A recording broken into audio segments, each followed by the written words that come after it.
I'll start with a story from this book. It is a story about a man whose job it is to sort through mail that never reached its intended destination, and a story about an implicit, almost like hidden truth, a secret that everybody in the society is kind of intuitively aware of, but no one dares to speak it out loud. After a few weeks of studying these letters, and study it was, he was like a man locked in an ultimate library. Jeffy began to see beyond the nonsense to the hidden story. He broke the code, or enough of it to be tantalized. He became more certain as the weeks turned into months and as the winter mellowed, not several mysteries, but one. The writers whose letters were about the veil and how to draw it aside were finding their own way forward towards revelation. Each had its own peculiar method and a metaphor, but somewhere in the cacophony, a single hymn was striving to be sung. It was not about love, at least not as the sentimentalists knew it, nor about death, as literalists would understood the term, but it was in no particular order, something to do with fishes, about the sea, sometimes the sea of seas, and the three ways to swim there. It was about the end of the world, which was in turn about its beginning. And it was about art, or rather, the art. The art was talked about in many ways, as the final great work, as the forbidden fruit, as Da Vinci's despair or finger in the pie, or the butt digger's glee. There were many ways to describe it, but only one art. And here was the mystery, there was no artist. Greetings, adventurous travelers and fellow keepers of the lake. How are you all doing? Welcome. What I've just read is a part of the book by Clive Barker called The Great and Secret Show. And I was reading it around the same time our homebrew campaign was at its peak, and when the first ideas of starting a YouTube channel start to appear in my mind. I was always a creative person. Art was always important to me. I play music, I was constantly tinkering with stuff. I taught myself how to program just so I can make games, but something was missing. I was a very asocial, introverted person my whole life, and art, well, its creation might be a solitary matter, but art should exist to be experienced. Years passed, I was studying for uni, working for my day job, focusing on becoming an independent person, turning my passion for expressing creativity through code into bureaucratic work, and focusing on real-world problems. I stopped playing guitar. It's a long story of how and why I started DMing in the first place, and definitely for another time and for another video, but this hobby exploded my creative mind, and after a couple of years of DMing, I finally admitted to myself the hard truth, that I don't care about the career and the bureaucracy. I care about art, about creating, about expressing, about deep conversations, about hearing what others think, about sharing, about love. I'm sure deep down we all feel this way, but I think that I'm for once ready to take the leap. This realization came to me as my player characters were sitting inside this big tower called Barlow Keep, and they were wrapping up plans to defend a city, Arin, and its ruler. They were very good friends with. I mean, that was their favorite NPC, that was my favorite NPC, that was the first NPC that I ever made, and they were supposed to defend Arin from the dark forces. This was my first homebrew campaign, I mean the first campaign I ever ran, and my first experience world building. So everything was happening in this little valley. I don't know if you can see it, in this little valley around this one lake. This story ends with my players, still as new to the hobby as I was, recklessly destroying a sigil underneath the city, and regardless of what they might say in the comments, their friend, the NPC, brought them down here to show them what they need to protect. And they destroyed it. So anyways, the sigil was destroyed, the city was transported into Inovo, a space in between planes, and dissolved there. The only ones left were the PCs and that NPC, Rondell, who was, by the way, on his path of redemption, another story for another time maybe, but This was not the first time that Rondel contributed to such a disaster, and shortly after this one, he ended his life near Barlow Keep. And there we were, grown men around the table with our dice in our hands, tearing up. And that's when I knew that there is nothing more powerful than human imagination. I started writing like crazy, playing different games, developing mechanics, crafting a ton of things, joined a band and started playing music again. I was at the peak of my creative journey when I decided that this is something that I want to do. I want to make a YouTube channel and share all that art, share all those thoughts with maybe more than a couple of people a week. So Barlow Keep naturally became its name.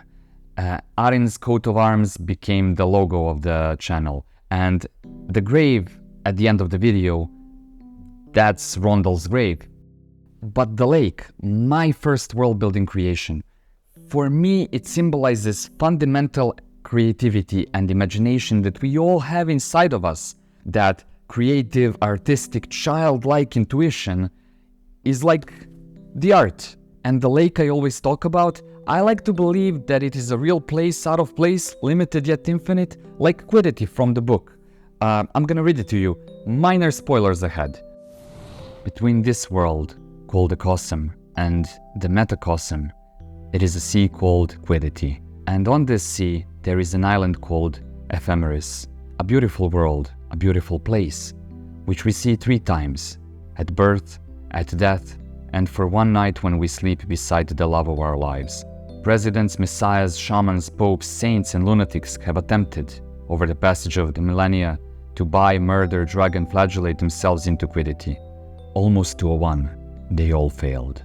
The Dream Sea had been more or less preserved, its existence an exquisite rumor never proved, and all the more potent for that.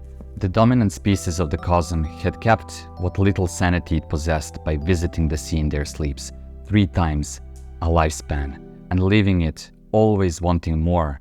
That hunger had fueled it, made it ache, made it rage, made it do good in the hope, often unconscious of being granted more regular access, made it do evil out of an idiot suspicion that it was somehow conspired by its enemies who knew the secret but weren't telling. It made it create gods, made it destroy gods. The few who have taken the journey had not been accidental travelers. They'd been chosen for quiddity's purposes, and they've gone, for the most part, prepared. So this is the inspiration behind what our lake really is. It is like a metaphysical place of mind, something that fills the hole that living in this modern society creates. It's, at the end of the day, a spring of childlike creativity. And as quiddity in the book, our lake is protected by practitioners of the art. And that is us, me and you. I still love programming, I still love deep thinking and analytical, logical breakdowns of like abstract topics. I think my potential lies in marrying the two. So now I really know what I want this channel to be. I want it to be creative, I want it to be thought-provoking, I want it to be something that gets you to zone out in the middle of the video and start brewing ideas in your mind. Of course, I have no idea what I'm doing and how all of this will turn out. I'm really just trying to do a lot of different things right now and find my style. And please, you, all 513 of you, you have a part to play here as well. Give me feedback. Tell me what you want to see more of. And don't say cult. I accept cult. I know you want cult. I'll do more cult, I promise. Also, should I start a Discord server? If 5+ people say yes in the comments, I'm making it. And of course, I'm not counting my players. Stay out of this one. And yeah, I want to really thank you all for joining me on this journey. Thank you for the overwhelmingly positive support. Thank you for protecting our lake. Of course, extra special thanks to my first Patreon supporter, Mr. GM. Thank you so much for believing in what I do.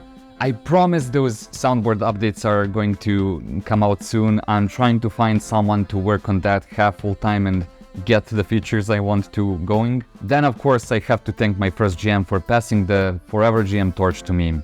I mean, I guess that was a good thing. My wonderful players, of course, love all of you. This whole YouTube thing would never been a thing without you. Renegade Rolls, my brother in arms when it comes to all things YouTube. Thank you for helping me out with a ton of stuff around the channel. JD Sterling Games, lovely chats over mutation and other stuff. He was very encouraging and supportive, a very fun guy with a huge heart. Thank you so much, my brother. And of course, my biggest inspiration and idol, Runehammer and Helmgast. Thank you for noticing a small creator talking about your stuff. Thank you for sharing these videos, and thank you for supporting what I do. And last but not least, big thank you to my soon-to-be wife. She was an incredible support and wind into my back for the last almost 11 years now. You can say she's a keeper. These videos, they take a ton of time to make. It's almost like having another full-time job, and most of the time I'm not satisfied with the production quality or how I articulate the words, but I have a strict policy of like fail fast, fail forward, and I can really see the improvements between videos. An artist's curse is a hard thing to overcome. Huge standards, imposter syndrome, always getting better at art makes everything you've made so far seem subpar. But please, remember, creativity and imagination are not talents that you are just born with. Yours aren't worse than any others. It just takes a little practice to wake up the child inside. A writer by the fire imagined all the Gaia and took a journey into a childman's heart. Farewell, keepers.